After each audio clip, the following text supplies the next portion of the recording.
Hey everybody, this is Grace. In this video, I'm going to talk about being homesick. Yet, for my old hometown when I grew up many years ago. But at the same time, it talk about how treacherous it was in more than one way. And I've been feeling that feeling of homesickness, and I haven't been there in 8 years, just over 8 years, I believe. And I get the feeling every once in a while. I used to go back there. I never really lived close to it for many years. I traveled a lot, different states and all. I lived in, just traveled to, whatever. But I wouldn't live there. I think a couple times or so I moved back, but no, I would move far away. Like I'm talking 7-8 hours drive, no plane to that place, but not near enough. So anyway, to talk, I had learned that just going to, I live in a big city suburb of Dallas. If I went to some small town around here, I would lose that feeling of being homesick. Not because of anything bad, but because it would fill me up. I'd go to a smallish kind of town and just see people who are really nice to one another. There's actual customer service when you go to some place. And I think that's a big part, is because how friendly people are. Friendliness. Now I live in a city suburb that, like I said, of Dallas, that has a reputation. It's not really the whole place, really, the whole suburb, but it's like little pockets, and where the people are just, I do not give it the reputation, but they're very, the way they described it when I first heard about it, it was described as kind of like rather narcissistic people. Of course, it's not everybody. No town, city, whatever should get a reputation, because not all the people that live there are like that. And that's putting a label on a lot of people, stereotyping, them that shouldn't be. But I have seen it be, it's so thick with some people you can cut it with a knife, that kind of thing, so thick. And just a part of a culture, and like I said, just pockets, and not everybody, of course, but it can stand out with the ones that you do see it, and I think they're more than I normally see, because I can go right outside of this suburb and away from the suburbs and the exurbs even, and find to another little town or a small city, and world of difference. And I got to remember, this is what I need to do every once in a while. The problem is, don't really have anybody I could go with, and I would get the same feeling, because I would want to do certain things, and it's not usually of interest to anybody I would go with. I mean, I would go with, but knowing what it'd be like, that what I want to do, not necessarily what others want to do. You see what I'm saying? So I'd have to go by myself, and that's not fun either. but I can do that still, just to go shopping or something, and then be fine after that. Really be fine. So I think I'm planning a little trip. It's not like I'm going many miles away. It's like probably 15 minutes away at the most, just to get there. And you see what I'm saying? So anyway, but I want to talk about why it was so treacherous, or what I experienced as being treacherous going to my old hometown. I did it for years. I do it a couple times a year, and it's not just about the weather. It's about many things. Okay. Now, first off, since I did mention the weather, and it wasn't just the weather, but the drive itself, okay. Let me start there, yeah. It would be like over the river and through the woods kind of thing, but it would, it was, depending on traffic, of course. And no matter where I lived in so many different places, but for the most part, it would be between like 5 and 8 hours wherever I lived to drive. And it was never an easy drive. It was often on those one-lane highways, and one lane on each side, and they were very narrow, no shoulders, no medium, no. The last time I did it, the speed limit was 75, and you've got truckers going down, coming the other direction or behind you, nowhere you can, get off the road, move aside for them, it would be bad. Just that. I think the last time I went there by myself, I came back, I had 2 dogs with me, and they've both passed, but I hit weather like it was okay to cold to rainy, then to sleet, snow, hail, all this. Oh my goodness. And I couldn't reach Adam. I was going to stop at stay at a hotel. Couldn't reach him. So I had to get back on the highway and go. And it was a mess. I don't know why I didn't just stay there, but I did have those 2 dogs with me, and it was going to be, I didn't know what I was going to do. And one of them they were so afraid of getting out of the SUV. They never had been before, and I was so terrified they would run off in some place I didn't know where. Oh, it was a lot. And but then I went with him the last time. It poured down rain while we were there. So but seriously, or I could go through the highway, which the highway would take me through Houston. I'm just going to leave it there. And I'm just going to leave it there. I've driven in Houston many times. I lived in Houston. I've lived in Dallas. I've lived in, in the suburbs, in the Austin, San Antonio suburbs. Not really suburbs, but different states, like I said. I've traveled a lot, road trips. And so I'll just leave it there. But not only that, but like I said, the weather. There was a stretch, if I took the back road, the highways, those highways, there was I think it was 110 miles of them. Yeah, I think so. Let me think about that. Yeah, I think it was. And those kinds of roads, no medium, no shoulder, and all that. And at some point during that, it would rain. So just imagine those kinds of roads, and they weren't the greatest, it wasn't the greatest kind of highway roads. And it starts raining, and people driving so fast. Yeah. Now, there's also the fact that many, many times we travel these and everything. When we travel, we would see hurricanes. Not hurricanes, but, well, I did have a hurricane story. But tornadoes. Tornadoes, seriously. When you see those tornado shows, and you often see them on those kind of highways, and you see them off in the distance. We saw so many of those, I can't even count. I can't even remember. Okay, but a hurricane also, I was driving back from that area, and it was going through Houston, north of it, when a hurricane shifted. I'm driving. It wasn't like anything like we didn't have GPS back then, I think. With no warning. The radio station wasn't talking about it. None of them. And I was riding the waves.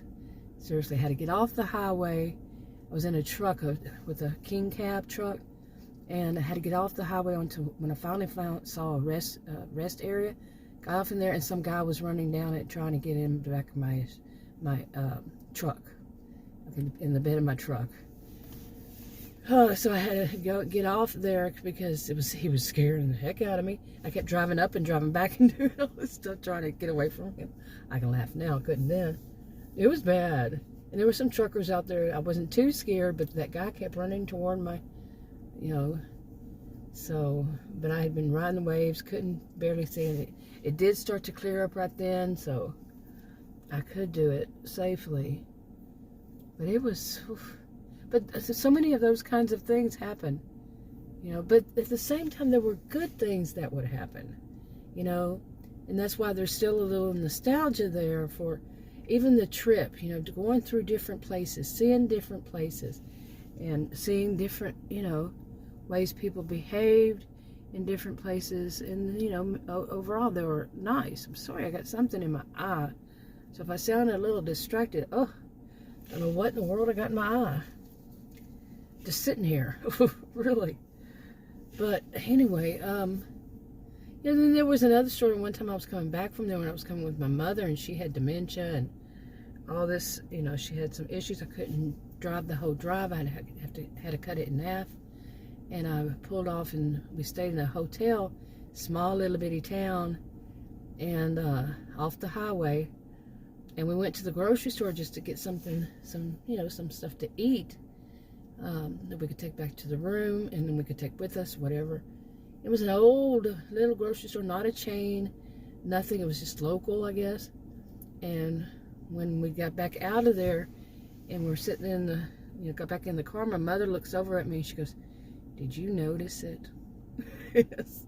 I wasn't going to say anything, and I said, "What?" And she said, "It was all men in there." And it was all men running the store, the cashiers, the whatever it was in the store, shopping, the people who were shopping, everybody was male.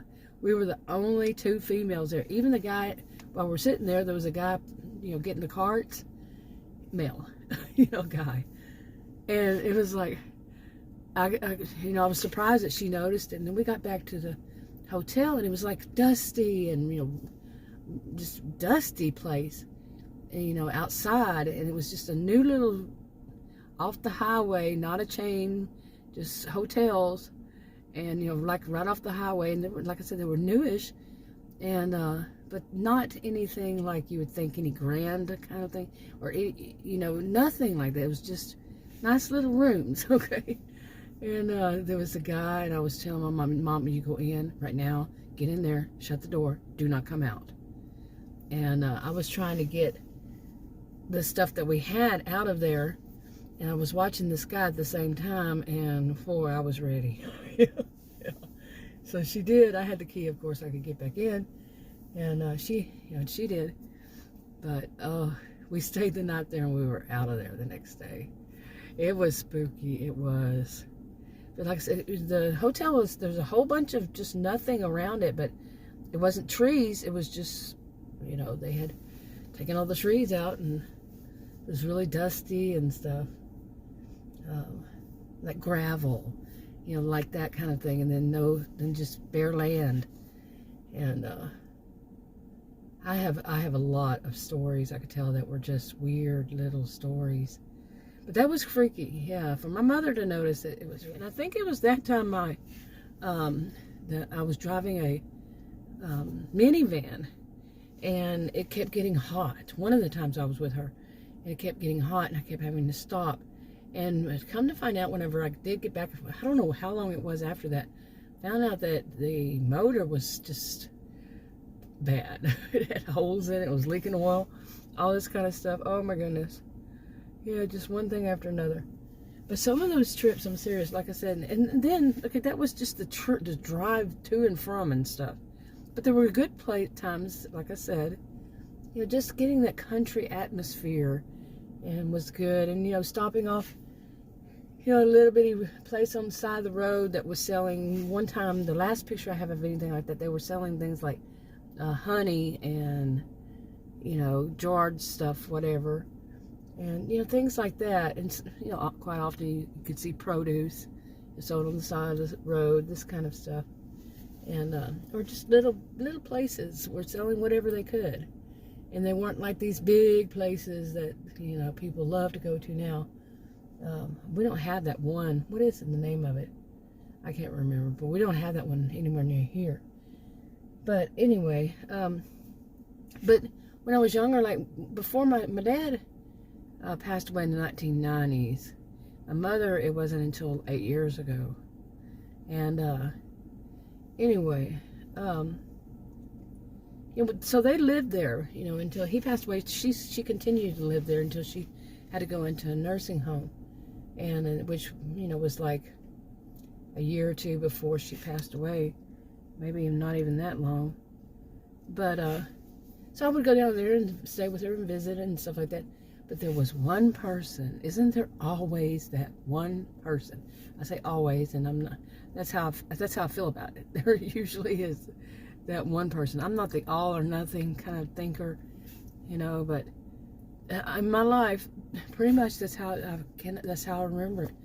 There was at least that one that would make something miserable. Now imagine driving through something like that, or knowing that you got to drive back, but still going there anyway because you want to see these people and talk to these people and all this stuff. And there's somebody who's going to make it miserable from the time you get there. You'll just start all kinds of trouble.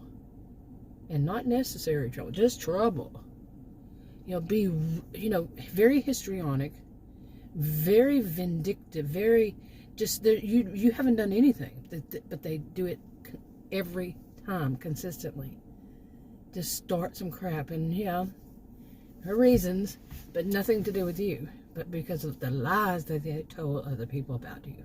And the ones that do the smear campaign, and then if you're there, you might wreck all that. Because that's how they get their sympathy, that's how they get their attention. You have no idea. People say something, you go, what? Huh? What are you talking about? And it's because that other person, that bad person, has done that to you behind your back. No. My life, yeah. And then there was another one who would say, well, that's what happens to me too. No, that's the type that would take what you go through, another kind of histrionic behavior, take what you go through and make it their own. They're either going to make it all about them somehow or make it their own, and then that's what they go around telling people. That it happened to them when it didn't. It's freaky. It's freaky things to see. Oh my goodness, really. Oh, they got to get attention somehow, and if they have to steal your story, what really happened to you, and make it as though it happened to them when it didn't. Yeah. Or do the smear campaign, cause problems. Oh my gosh. So that kind of thing, going there, it was going to be some kind of drama. There would be some kind of drama. And it's some of it, with all those hours of just driving, just the driving that long, being tired when you get there, you've been stuck in a car, whatever you're driving, and then get out. And there it is. That kind of person. Yeah, it would put a taint on it. It would, the whole feeling would just, and that is their purpose, They don't want you coming there. So, that kind of attitude. But still, the area had a good feeling. I think really as I've gotten older, what I liked about it was humid. Very humid. And where I live now, this past winter has been awful. The humidity still goes down, and I get those dry hands. Oh, dry cracked skin on my hands, and I just can't handle the low humidity. I have a humidifier actually in one room that I stay in. When I need, especially because of that humidifier, and that's big enough to do that one room, but not the whole place. So it's a big house, so no. That's not going to happen. Okay. So anyway, yeah, but I miss a lot of the whole thing of the good parts, of course, and not the bad parts. And just going there and seeing how things have changed, seeing some of the same things that are still there. People I know, because I wouldn't call it, if anything, I would call it a large town or a very small city. Okay. And the population really hasn't grown. Not that much. And so I can still go there, and I keep saying you, and I don't mean me, but I can still see, the last time I was there, still see, people I know just going into the store and like, or just the whole feeling, and the whole culture they have there. They do really. It's like different. Okay. It is different. And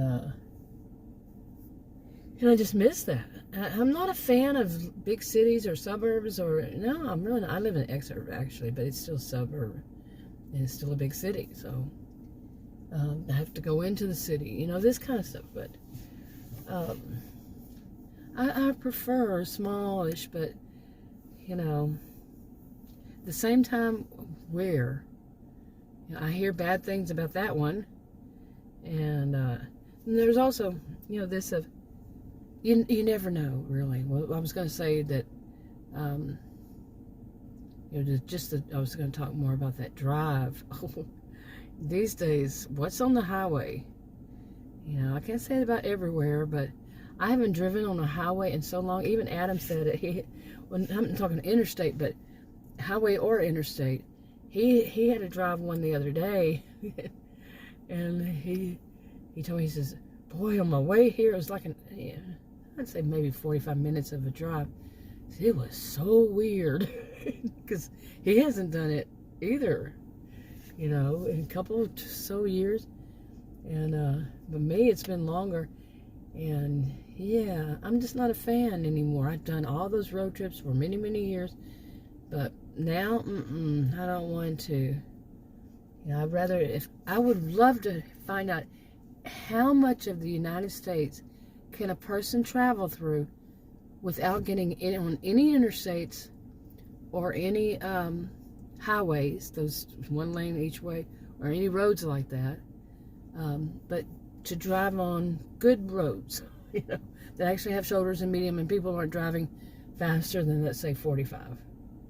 I wonder if you can, because I'm telling you, it seems like the faster people drive, the worse they drive, in my experience, really. The faster they can, the worse they do. Not everybody. Nothing I ever say is everybody, unless I say it is everybody.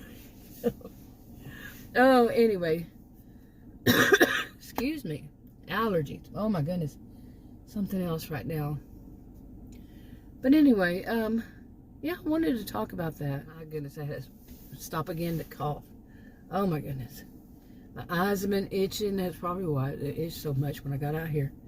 And, of course, the nose, the ears, the cough, mine for me, mainly, it's usually, well, actually, I can't say just what it is. There's so many. I have year-round allergies. I have allergies to chemicals, like perfumes. Oh my goodness. Anything that has any kind of perfume. Oh my goodness. And then there's just these, seasonal allergies. Anyway, but I wanted to talk about it because I do feel like I got to plan a little bitty trip. If I have to go by myself, I'll go by myself, And as it is, we've got these dogs, and these two puppy dogs. One's like 2.5 years old, and the other one is a little over a year. And the last, just recently, like a few days ago or so, last week, went without them, came home, and disaster zone. Tear up everything. Not everything, but they got into stuff. They threw a temper tantrum. So I don't like to leave them at home. And like I said, there's nobody really that would want to do what I want to do. Besides, go there and go quickly. Adam's the top. He would go there quickly. He wants to run through any store and then hurry up and go get something to eat at a restaurant and then come home. No, I want to make a daycation. Spend the day doing stuff. Like I said, camp with the animals. No, I don't want my house torn up. So, yeah, like I said, me. Anyway, we'll see. I'll talk to you on another video. Bye.